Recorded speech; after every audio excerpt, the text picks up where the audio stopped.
एक दिन बीबी ने अपने शौहर से कहा कि ऐ शौहर, मैं तो अभी जवान हूँ और हमारे घर का दरवाज़ा नहीं है, आप घर का दरवाज़ा लगवा दीजिए।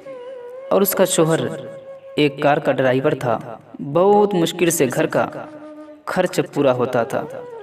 उसने बड़ी मुश्किल से कुछ पैसे इकट्ठे किए और घर का दरवाज़ा लगवा दिया। कुछ दिन गुजरा तो शौहर का एक्सीडेंट हो गया और वो मर गया।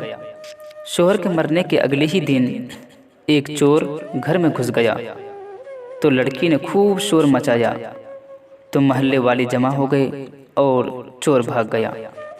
दूसरे दिन वो लड़की अपने शौहर की कब्र पर गई और कहने लगी, ऐ मेरे शौहर, जितनी उन दरवाज़ों की हैसियत है उससे लाखों गुना आपकी हैसियत थी, क्योंकि आपके होते हुए किसी के अंदर इतनी हिम्मत नहीं थी कि हमारे घर के करीब भी आता, और आज आप नहीं हैं तो चोर दीवार फलांग कर अंदर घुस गया।